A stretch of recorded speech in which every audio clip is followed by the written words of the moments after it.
tragically, have died as a result of these heinous crimes. I very much hope that it will encourage all of us. It happened in a heartbeat, a moment so small yet so potent that the world seemed to tilt around it. In the grand ballroom of Buckingham Palace, under the glitter of 100 chandeliers, one glance carried more weight than 1,000 words. The event was a celebration of tradition, a night of gilded perfection where every gesture, every smile had been rehearsed to the point of exhaustion.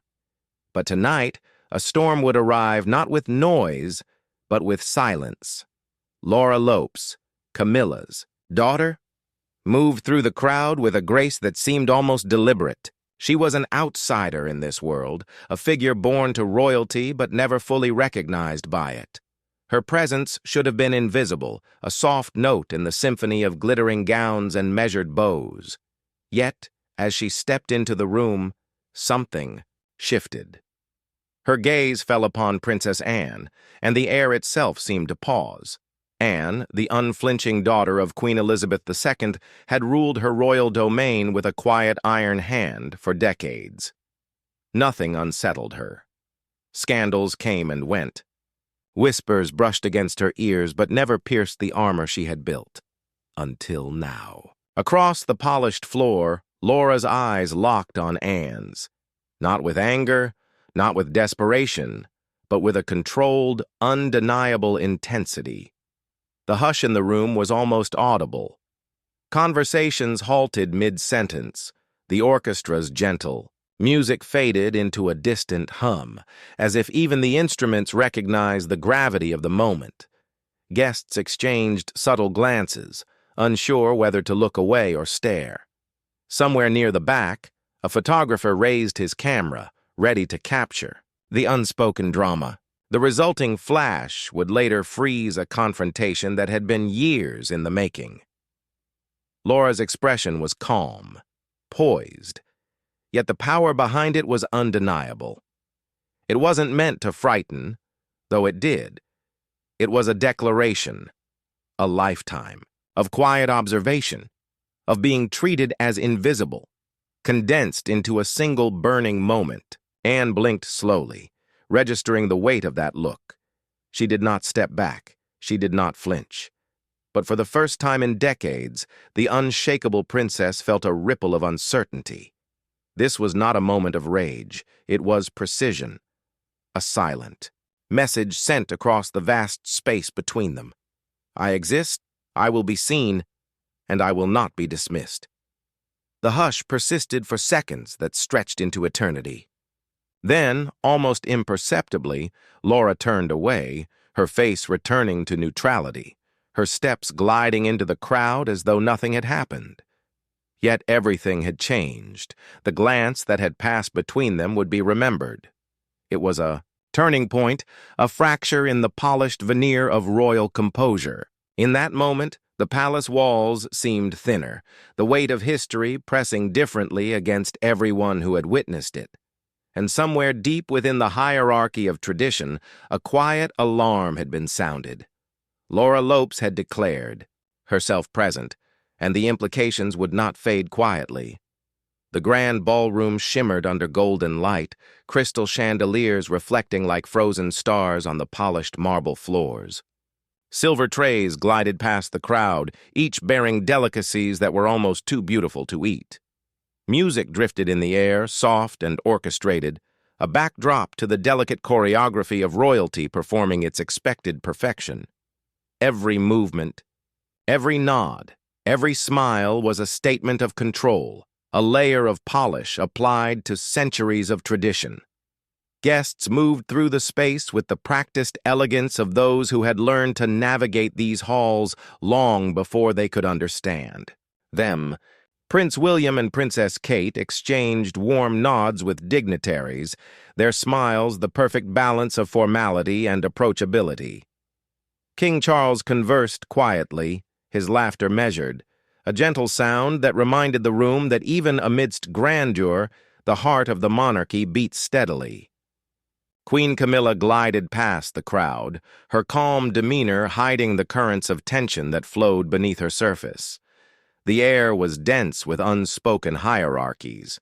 Servants moved discreetly, adjusting gowns and arranging silver platters with a precision that bordered on ritual. Cameras clicked, some capturing smiles, some catching moments that the royals would never want to be frozen in print. And then there was Laura. She entered quietly, unannounced, yet impossible to overlook. Her dress was modest, her hair carefully tucked, her demeanor quiet yet powerful. The room, accustomed to perfection, suddenly felt the subtle intrusion of defiance. Even the chandeliers seemed to shimmer differently, their light catching her presence in a way that drew every gaze. Whispered comments slid through the crowd. "Who is she?" "Camilla's daughter? She doesn't belong here." Yet no one could deny the grace and composure that radiated from her every movement. She was not loud, not flashy, yet she commanded the attention of those around her by mere existence.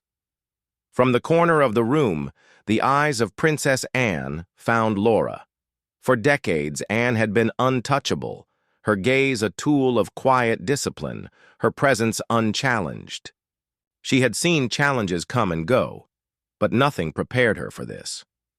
The young woman before her was neither intruder nor petitioner. She was a quiet force, poised and unwavering. Anne's expression remained carefully neutral, but a flicker of surprise betrayed the weight of recognition. The music continued, yet it was almost irrelevant. The movement of guests slowed, unconsciously.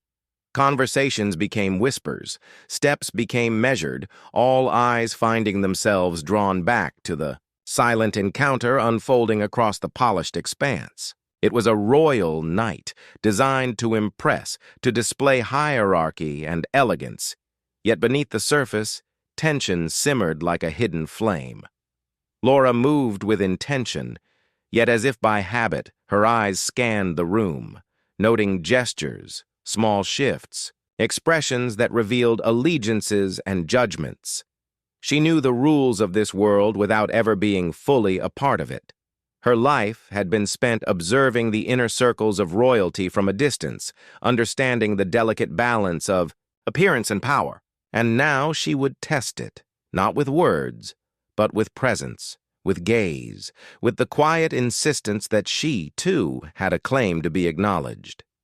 The candles flickered gently, shadows dancing across the ornate walls, creating illusions of movement and intent. Each shadow seemed to carry the whispers of history, of tradition, of loyalty and dissent. It was a night where perfection was expected, where every detail mattered, and yet the presence of a single composed figure threatened to redraw the invisible lines of power. Princess Anne, the only daughter of Queen Elizabeth II, had always carried her invisible crown of duty. Stoic, precise, unwavering, her presence alone commanded attention, demanded respect. She had spent decades mastering the art of control, of observation, of measuring every interaction for its significance. Outsiders rarely impressed her. She had no patience for gestures that did not come from tradition, from blood, from the framework of the monarchy itself. Queen Camilla, by contrast, was a figure forged in the fires of public scrutiny.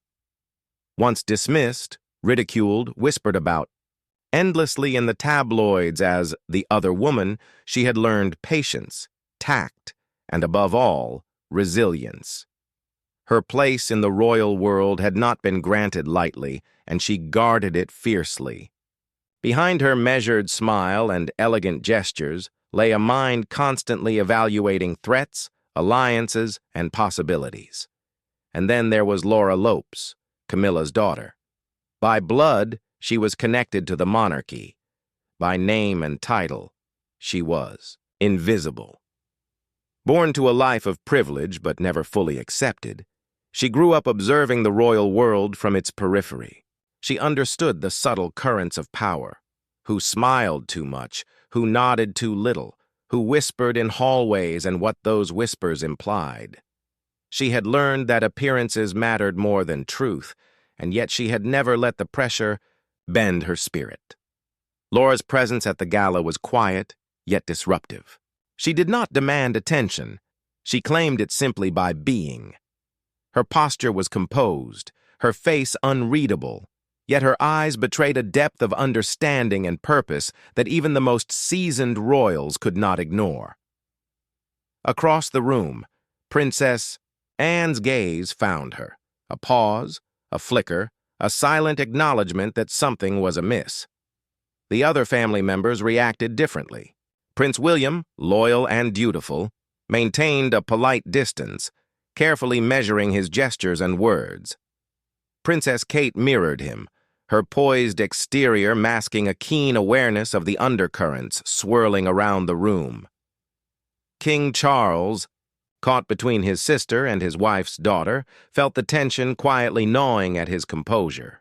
His shoulders stiffened as he observed the silent standoff, knowing that even a look could carry the weight of decades-old hierarchies and emerging challenges. Among the staff, aides, and courtiers, subtle murmurs rippled through the room. Each whisper was a thread in the fabric of palace intrigue. Who is she? Camilla's daughter? Daring to stand so close to Princess Anne? Eyes shifted, measuring, guessing. The hierarchy was being tested, tradition questioned without a single word being spoken. And yet Camilla remained composed. Her presence exuded calm authority, her eyes flicking to her daughter with a mix of pride and caution. She had prepared Laura for these moments, for the scrutiny, for the subtle tests that the royal world would place in her path. Yet even Camilla could not predict the exact weight of the confrontation that would unfold across the polished ballroom floor. This trio, Anne, Camilla, Laura, represented the axis of the evening's silent conflict. Power, legacy, and legitimacy collided in ways no conversation could capture. And the room, filled with glittering gowns and polite smiles, could only bear witness. Every step, every glance, every half-smile became loaded with significance. The quiet tension between these three women would shape the night, and perhaps far beyond it. Laura paused mid-step as her eyes met Anne's. Time stretched. The chatter of the ballroom seemed to fade into distant white noise. Every camera lens, every peripheral glance from the guests was drawn to that single point of focus. There was no drama in gestures, no words to sharpen the tension. Just two women, standing across the polished floor, each understanding the other, in ways unspoken, but deeply felt. Her gaze was unwavering, cold yet controlled, a quiet storm held in check. Anne felt it immediately, the challenge, the history, the weight of a silent accusation that had been building for years. She had been a pillar of composure, the steadfast force of tradition, the guardian of protocol. But in this glance, she glimpsed defiance she had not anticipated. It was not rage.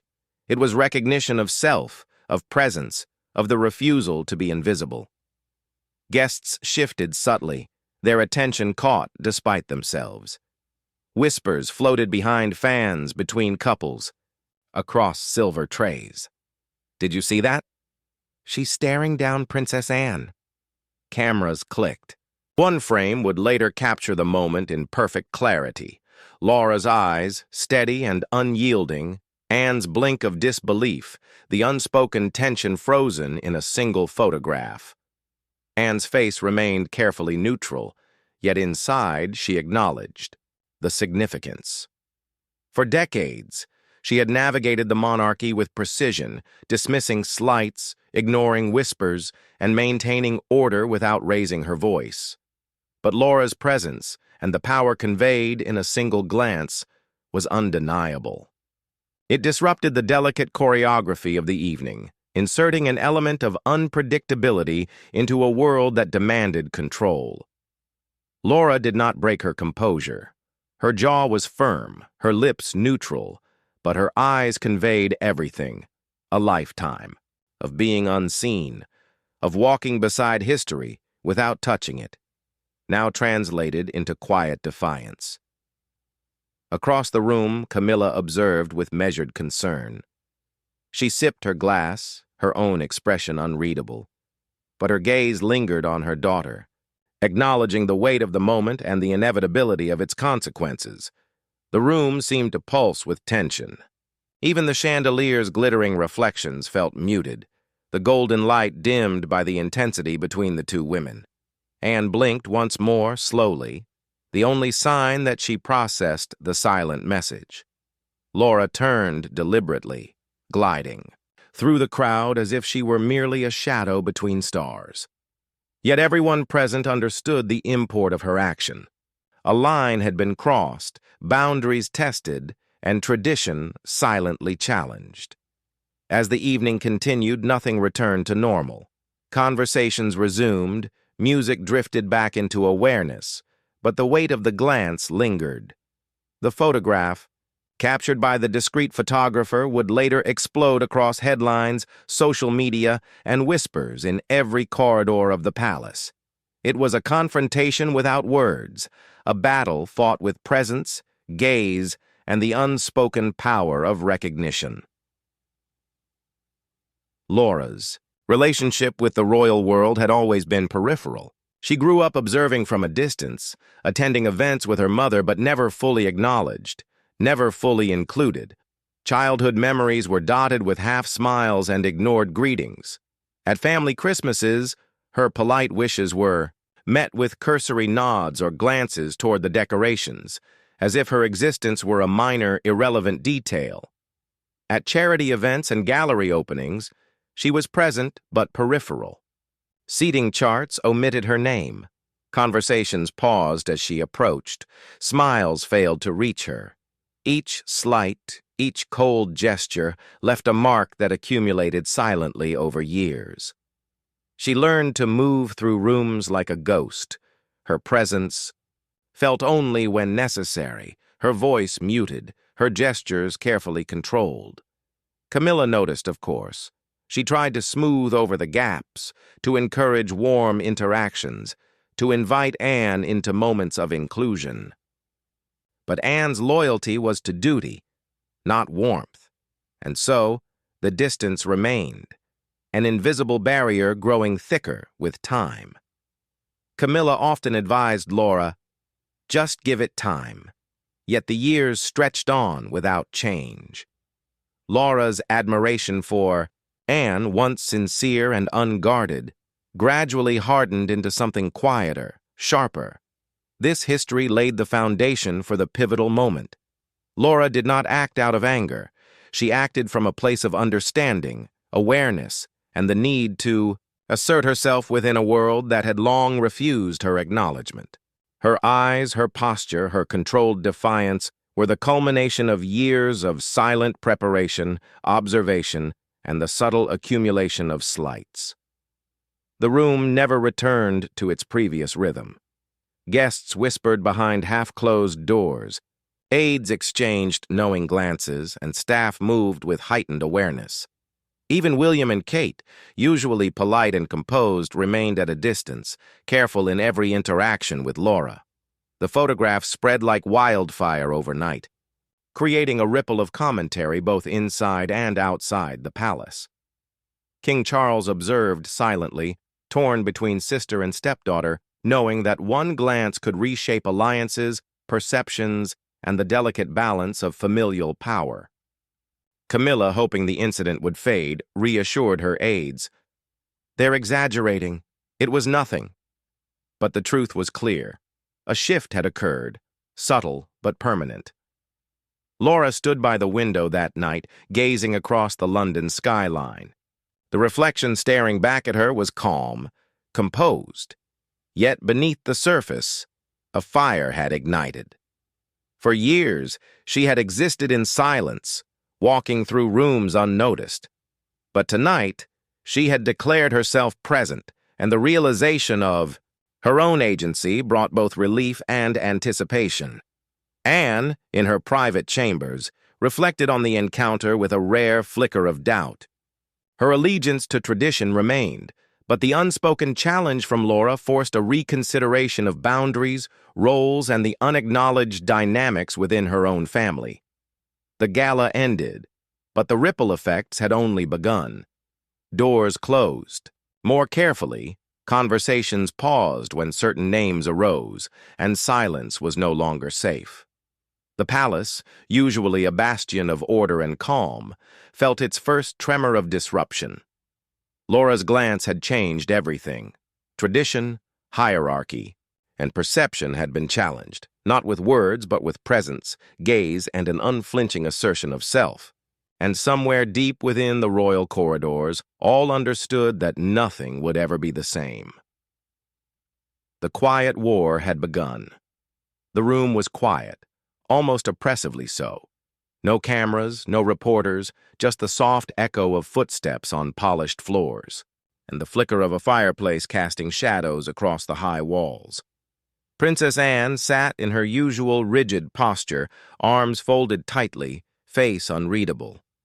Across from her, Queen Camilla remained composed but attentive, her gaze steady, as though she had already anticipated the confrontation to come. Anne cleared her throat, the sound sharp against the heavy silence. "There's something we need to speak about," she began, choosing her words with meticulous care. "It's regarding Laura." Camilla's expression remained calm. "What about her?" she asked softly, almost as if expecting this moment. "She's been making quite a few appearances lately," Anne continued, her tone even but firm. "Charity events, gallery openings, even church services. Cameras see everything. She's helping where she can, yes, but she's not a working royal, and yet she acts as if she is." Camilla leaned forward slightly, still composed. "Laura was born into this life. She did not ask for it. She's never made trouble. She shows respect." Anne's voice dropped cold and unyielding. "She's not one of us. She doesn't hold a title. She doesn't represent the crown. And yet lately she seems to believe she does." Camilla's lips pressed together, a flicker of conflict crossing her otherwise serene face. "She is my daughter," she said quietly, almost a whisper. "And part of me is part of this family now." Anne's hands tapped against the armrest once, sharply. "The monarchy survives because we keep it small, focused, blood-bound. If we start bending the lines, others will push them, and we'll have no lines at all." Camilla's voice hardened, yet remained measured. "Laura doesn't seek a throne. She doesn't seek power. She wants space, to exist without being watched like an intruder." Anne stood slowly, her chair scraping softly against the floor. "Then she should stop standing beside us." Camilla looked down for a moment, her fingers brushing the rim of her glass, then looked back up. "She is part of me, and I will not turn away from her." The air grew colder, tension wrapping around them like a thick fog. Anne gave no response, only a measured, quiet departure. Her heels clicked against the marble floors as she left, leaving the door ajar. Camilla remained alone, the fire flickering, shadows dancing across her face.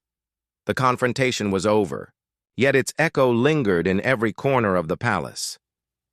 News traveled swiftly within the palace corridors, not in headlines but in whispers.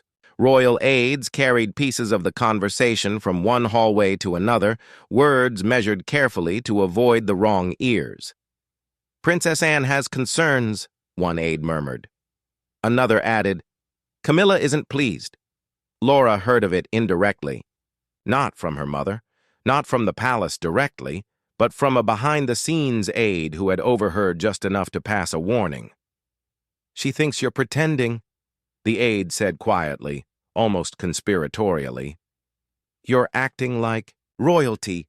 Laura laughed softly, but there was no joy in it. "Acting like royalty?" she repeated, almost to herself. The words echoed like a hollow accusation, one she had long been preparing to face.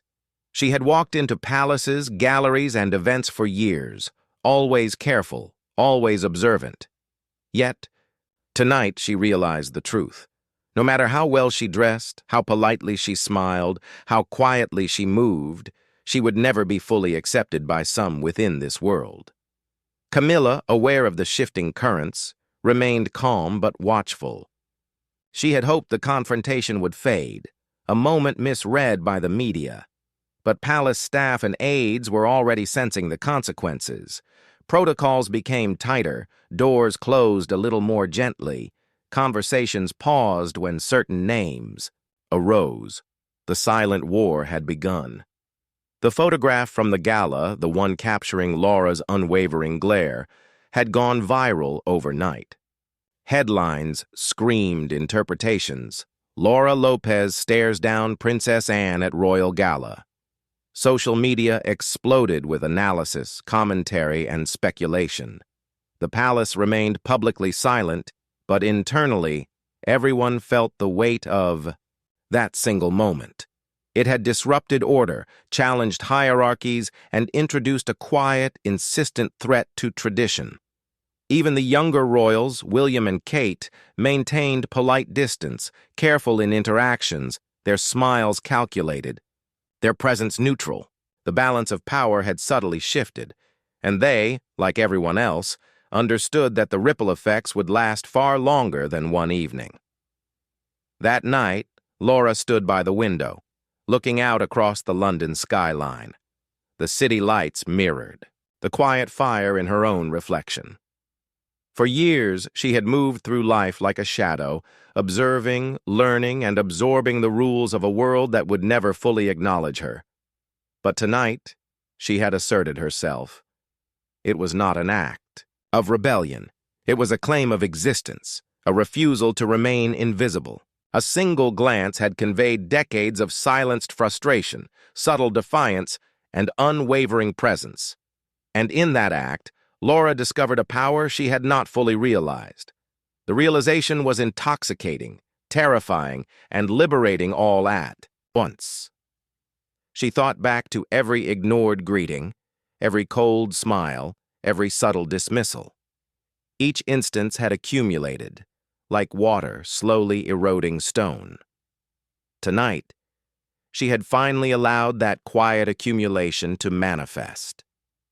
The silence had broken, louder than any words could have. Her mother's words echoed in her mind. You don't need approval to exist. Just be present and let the world notice.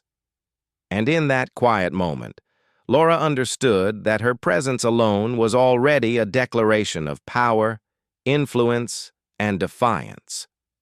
Kensington Palace shimmered under soft golden lights, gardens glowing, and inside, the grand hall reflected chandeliers' brilliance on polished floors. Music floated through the air, laughter mingled with discreet camera clicks, but beneath it all, tension simmered. Every movement of senior royals was measured, every smile rehearsed, every nod calculated. Laura entered, her posture calm, her expression neutral, yet eyes sharp, purposeful. She moved through the room like a shadow, unnoticed by some, unforgettable to others. When her gaze met Princess Anne's, the room seemed to freeze. There was no rage, no dramatic gestures, just presence. Quiet, controlled, undeniable. Anne's blink, the slow acknowledgement, the rigid posture, everything conveyed comprehension. A lifetime of slights, exclusion, and whispered hierarchy culminated in that moment. Cameras captured the stare, social. Media exploded, and the silent challenge reverberated across the palace corridors. Guests whispered, aides exchanged glances, and even senior royals understood the implications. Laura was no longer invisible. She was present, assertive, a subtle, undeniable force. And in that moment, tradition and hierarchy felt fragile, as if the very walls of the palace had acknowledged a quiet upheaval. By morning, the photograph of Laura's glare had gone viral. Newspapers carried it across front pages, headlines screaming, Laura Lopes stares down Princess Anne at Royal Gala. Social media erupted with speculation, body language experts dissecting every flicker of her expression, commentators weighing the implications of a silent confrontation that no one had spoken about openly. Royal aides circulated quietly through the palace, measuring reactions, anticipating questions, preparing for a media frenzy that would inevitably follow. Was it intentional? One whispered behind closed doors. Did she mean to challenge Anne? Another asked. The answers were irrelevant. Perception alone had created waves that could not be undone. King Charles read the headlines in silence, his fingers drumming lightly on the polished surface of his desk. He was caught between loyalty to his sister and protectiveness toward his wife's daughter. William and Kate, observant and cautious, chose silence, their faces calm but unreadable as they navigated the gossip-filled corridors of public events. Camilla, meanwhile, attempted to downplay the incident to aides. "They're exaggerating," she said softly. "It was nothing. A moment misread by the media." But even she could not deny the undercurrent of tension. The look had disrupted the invisible rules, challenged boundaries, and set in motion a quiet but undeniable shift in the palace hierarchy. The world outside the palace walls had witnessed what the royals had long tried to keep contained. Every social media post, every blog, every news segment expanded the narrative beyond the palace's control.